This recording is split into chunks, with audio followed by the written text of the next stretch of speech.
안녕하세요. 화장품 브랜드를 만드는 홍울입니다. 이어서 창업에 대한 이야기들 좀 나눴었는데 이 시간에는 화장품은 라떼 이야기. 네. 제가 나이가 아주 많거나 그러진 않지만 그래도 저희 구독자님들보다는 좀 많을 수도 있으니까 선배들 입장에서 화장품 산업에 대한 라떼 이야기 좀 드리도록 하겠습니다.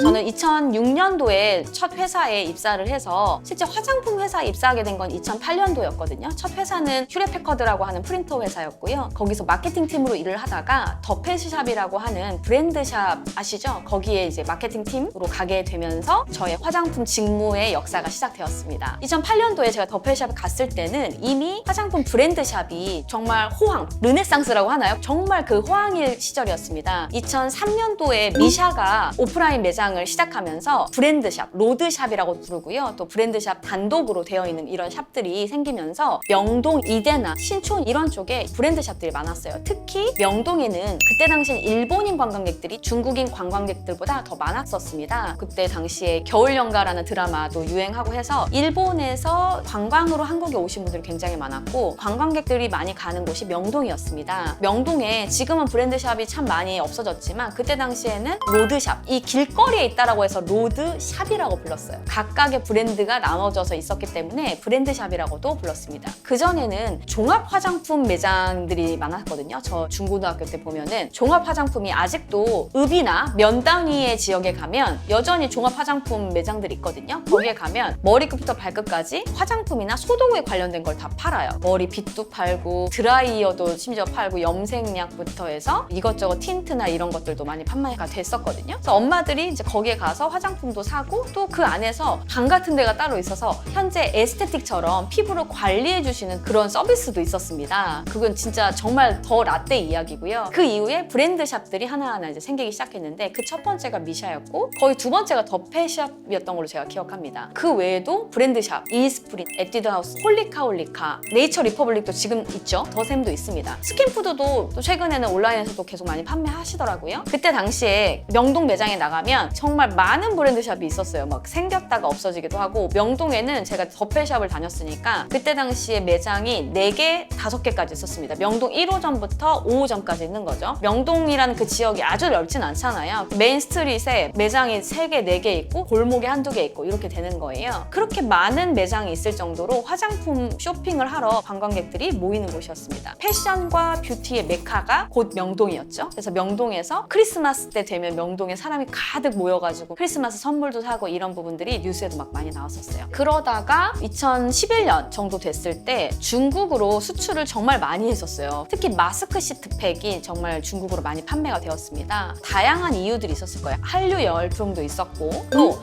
마스크 시트가 이제 아시아권에서 특히 발달이 된 화장품의 카테고리거든요. 그 중에서도 한국에서 또 많이 발달을 했고요. 그래서 지금 중국에 많이 나가고 있는 메드힐이나 JM솔루션이나 제이준 마스크팩 등등등도 이렇게 중국에 많이 히트를 했던 그런 업체들이죠. 그 외에도 정말 작게 영세하게 시작한 사장님들도 그때 마스크 시트를 수출하셔서 많은 수익을 남기신 걸로 알고 있습니다. 그래서 정말 호황기였어요. 여전히 유럽이나 미국에 있는 소비자들은 이 마스크 시트팩에 대해서 잘 모르시는 분들도 아직도 있어요. 서양 쪽은 워시오프 팩이라고 하죠. 바른 다음에 씻어내거나 필오프하는, 붓으로 바르는 이런 팩들을 페이셜 팩이라고 부르고 한국에서는 팩했어? 라고 하면 이제 마스크팩을 좀 많이 생각하시잖아요. 그래서 마스크 시트팩하고는 다르니까 한국에서 마스크 시트팩이 잘 만들어져서 또 중국으로 많이 수출했습니다. 중국 고객님들이 특히 마스크 시트를 좋아하셨던 이유는 그 얇은 그 시트가 밀착력이 굉장히 높잖아요. 그래서 이렇게 붙이고도 다른 일상생활들을 좀 할 수 있다는 점에서 좋아하시고 또 자기 전에 특히 이렇게 했을 때 마스크팩 한 장으로 따로 에센스나 크림을 더 바르지 않아도 시트 하나로 전체적으로 올인원 케어를 할 수 있다 보니까 간편함을 굉장히 좋아하셨던 것 같아요. 또 시트는 그때그때 한 장씩 뜯어가지고 즉흥적으로 쓰고 하나씩 버릴 수가 있으니까 위생적인 면에서도 또 뛰어나지 않았나라는 생각이 듭니다. 중국 고객님들은 지금은 취향이 워낙에 다양했지만 그때 2011년, 10년 이때는 수출이 많이 됐던 것들은 시트가 굉장히 얇아서 붙이면은 피부가 그대로 드러날 정도로 굉장히 얇은 시트를 좋아하셨고요. 내용물이 굉장히 많이 들어가 있는 거. 시트 하나당 보통 20ml에서 많게 많게는 35ml까지 넣거든요. 그때 당시에는 30ml, 30g, 30ml 정도가 굉장히 흔했었어요. 근데 요즘에 제가 시장 조사를 해보면 23g에서 25g 정도가 가장 평균적인 그런 용량인 것 같아요. 예전에는 더 많은 용량으로 광고할 때도 시트를 꽉 짜가지고 에센스들이 줄줄줄줄 흐르는 그런 광고들을 좀 많이 했었고, 에센스 한 병이 50ml인데 여기에 거의 반 정도가 그대로 들어갔다. 에센스 반 통을 쓰는 그런 정도의 내용물이 들어가 있다라는 것으로 이렇게 소개를 하게 됐습니다. 그래서 일본인 관광객보다 중국인 관광객들이 많아졌던 이유는 엔화가 그때 당시에 또 많이 올랐어요. 저도 그때 당시 일본 도쿄 쪽으로 출장을 많이 다녔었는데 비용 처리하고 이럴 때 엔화가 진짜 많이 올랐구나 이런 이야기를 했던 그런 기억이 있습니다. 엔화가 오르니까 일본인 관광객들이 한국에 오기가 부담스러워진 거죠. 그러다 보니까 좀 줄어들었던 그런 영향들도 있었던 것 같아요. 2003년도부터 2010년도 요 사이, 2011년도 그때까지만 해도 명동이 굉장히 관광객들의 메카였고, 사후 면세점이랄지 브랜드샵, 면세 상품이랑 그다음에 김,